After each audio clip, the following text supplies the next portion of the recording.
بسم اللہ الرحمن الرحیم 7 ستمبر 1974 یوم تحفظ ختم نبوت۔ وہ طریق ساز دن جب طویل جدوجہد کے بعد اسلامی جمہوریہ پاکستان کی قومی اسمبلی نے متفقہ طور پر احمدیوں کو غیر مسلم اقلیت قرار دیا۔ تحریر مفتی خالد محمود۔ اللہ تعالیٰ نے انسان کی ہدایت و رہنمائی کے لیے انبیاء کرام علیہ السلام کو وقتاً فوقتاً اس دنیا میں بھیجا، جنہوں نے آ کر انسان کو دنیا میں آنے کا اصل مقصد بتایا اور اسے صحیح خطوط پر زندگی گزارنے کے طور طریقوں سے آگاہ کیا۔ یہ سلسلہ حضرت آدم علیہ السلام سے شروع ہوا۔ تمام مسلمانوں کا عقیدہ ہے کہ سلسلہ ختم نبوت جو حضرت آدم علیہ السلام سے شروع ہوا تھا وہ ان حضرت صلی اللہ علیہ وسلم پر ختم کر دیا گیا۔ آپ صلی اللہ علیہ وسلم اللہ کے آخری نبی ہیں۔ آپ کے بعد کوئی نبی نہیں آئے گا۔ آپ کی امت آخری امت ہے، اس کے بعد کوئی امت نہیں ہوگی۔ آپ پر جو کتاب قرآن کریم نازل ہوئی وہ آخری کتاب ہے۔ یہ عقیدہ ختم نبوت کہلاتا ہے۔ عقیدہ ختم نبوت اسلام کے بنیادی عقائد میں سے ہے۔ اس پر ایمان لانا اسی طرح ضروری ہے جس طرح اللہ تعالیٰ کی وحدانیت اور نبی اکرم صلی اللہ علیہ وسلم کی رسالت پر ایمان لانا ضروری ہے۔ حضور اکرم صلی اللہ علیہ وسلم کی ختم نبوت پر ایمان لائے بغیر کوئی شخص مسلمان نہیں ہو سکتا، کیونکہ یہ عقیدہ قرآن کریم کی 100 سے زائد آیات اور 200 احادیث سے ثابت ہے۔ امت کا سب سے پہلا اجماع بھی اسی پر منعقد ہوا۔ یہی وجہ ہے کہ ختم نبوت کا مسئلہ اسلامی تاریخ کے کسی دور میں مشکوک اور مشتبہ نہیں رہا اور نہ ہی کبھی اس پر بحث کی ضرورت سمجھی گئی۔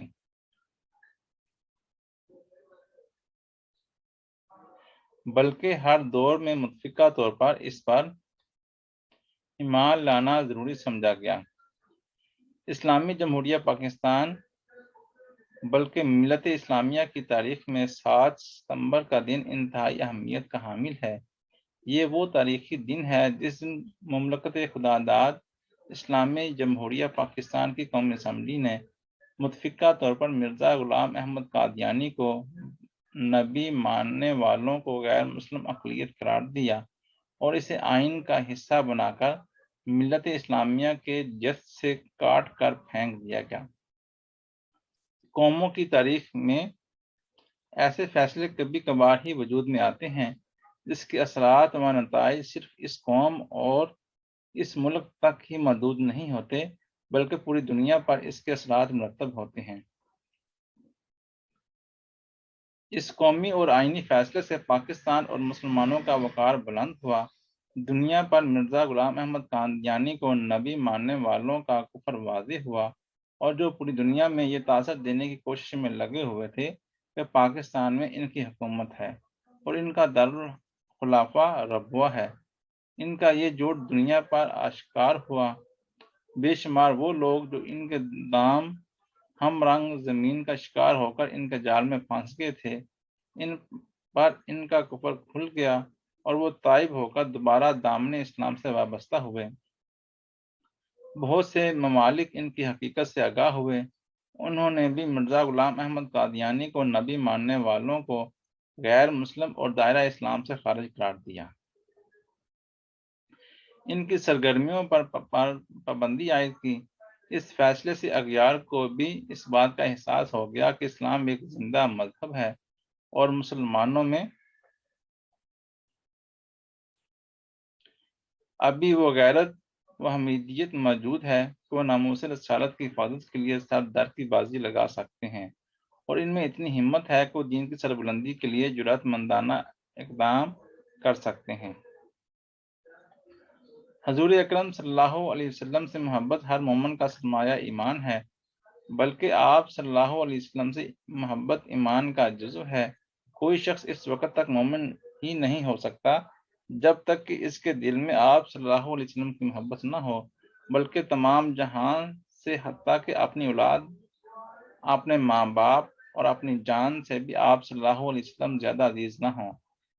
اس وقت تک ایمان مکمل ہی نہیں ہو سکتا۔ یہی وجہ ہے کہ ہر مسلمان کے دل میں آپ صلی اللہ علیہ وسلم کی محبت کا دریا موجن ہوتا ہے۔ وہ ہر بات برداشت کر سکتا ہے، لیکن رسالت آپ صلی اللہ علیہ وسلم کی شان اقدس میں ادنا سے بھی گستاخی برداشت کرنے کے لیے تیار نہیں، اور ہمہ وقت وہ آپ صلی اللہ علیہ وسلم کی عزت و ناموس پر مار مٹنے، اپنی اولاد، اپنا مال، اپنی جان، سب کچھ قربان کرنے کے لیے تیار و آمادہ رہتا ہے۔ جب بھی کسی دریدہ دہن نے آپ صلی اللہ علیہ وسلم کی شان میں گستاخی کی، ناپاک جسارت کی، مسلمان دیوانہ وار میدان عمل میں آئے اور اس کا کلا کما کر کے چھوڑا۔ حضور اکرم صلی اللہ علیہ وسلم جو اللہ تعالیٰ کے آخری نبی ہیں، آپ صلی اللہ علیہ وسلم کی ذات اقدس پر انبیاء علیہ السلام کا سلسلہ ختم ہو گیا۔ اب قیامت تک کوئی نبی نہیں آئے گا۔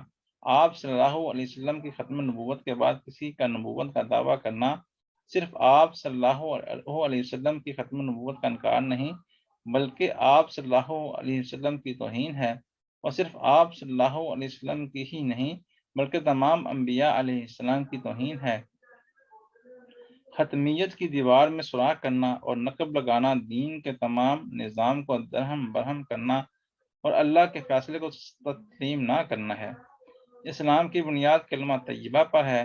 اس کلمے کے دو جزو ہیں: اللہ تعالیٰ کی وحدانیت کا اقرار، محمد الرسول اللہ صلی اللہ علیہ وسلم کی رسالت کا اعتراف و اقرار۔ اس اعتراف کا لازمی نتیجہ یہ ہے کہ جس طرح اللہ تعالیٰ کے سوا کسی مدیت الوہیت کا وجود ناقابل برداشت ہے، اسی طرح محمد الرسول اللہ صلی اللہ علیہ وسلم کے بعد کسی مدعی نبوت کا بساط نبوت پر قدم رکھنے کی جرات کرنا بھی لائق تحمل نہیں۔ یہی عقیدہ ختم نبوت کہلاتا ہے، جس پر صدر اول سے آج تک امت مسلمہ قائم رہی ہے۔ اس مسئلے میں امت مسلمہ کبھی دو رائے کا شکار نہیں ہوئی۔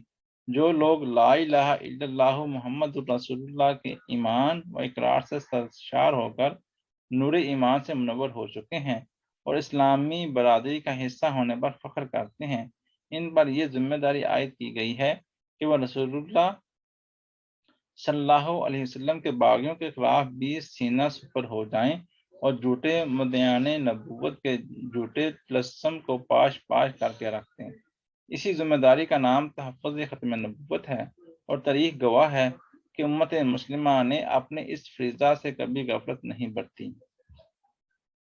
مرزا غلام احمد قادیانی اور اس کے ماننے والوں نے نئی نبوت کا ڈھونگ رچا کر مسلمانوں کی عقیدت و محبت کا مرکز بدلنے کی کوشش کی۔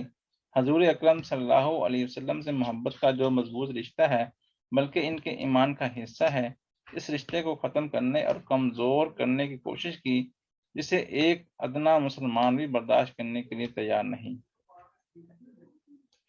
عقیدہ ختم نبوت دین کی بنیاد ہے۔ دین اسلام کی عمارت اسی عقیدے پر استوار ہے۔ پاکستان جو اسلام کے نام پر بنا، اس کی بقا اور اس کا تحفظ بھی اسی عقیدہ ختم نبوت کے تحفظ سے وابستہ ہے۔ محدث العصر حضرت علامہ سید محمد یوسف بنوری رحمۃ اللہ علیہ فرماتے ہیں، کسی عمارت کی بنیاد کھود کر اسے اپنی جگہ سے ہٹا دینا اور پھر یہ توقع رکھنا کہ عمارت جوں کی توں قائم رہے گی، ایک مجنونانہ حرکت ہے۔ ملت اسلامیہ کا شیرازہ ختم مرتبت حضرت محمد صلی اللہ علیہ وسلم کی ذات عالی سے قائم ہے، اور یہی وجود پاکستان کا سنگ بنیاد ہے۔ جو شخص اس سے انحراف کرتا یا اسے منہدم کرتا ہے، وہ اسلام، ملت اسلامیہ اور پاکستان تینوں سے غداری کا مرتکب ہے۔ ایک ایسے شخص سے جو ملک و ملت کی جڑوں پر تیشہ چلا رہا ہو، کسی مفید تعمیری خدمت کی توقع رکھنا خود فریبی نہیں تو اور کیا ہے۔ جو شخص سرور عالم صلی اللہ علیہ وسلم کا وفادار نہ ہو، وہ ملک و ملت کا وفادار کیوں کر ہو سکتا ہے؟ تاریخ شاہد ہے کہ ملت اسلامیہ کا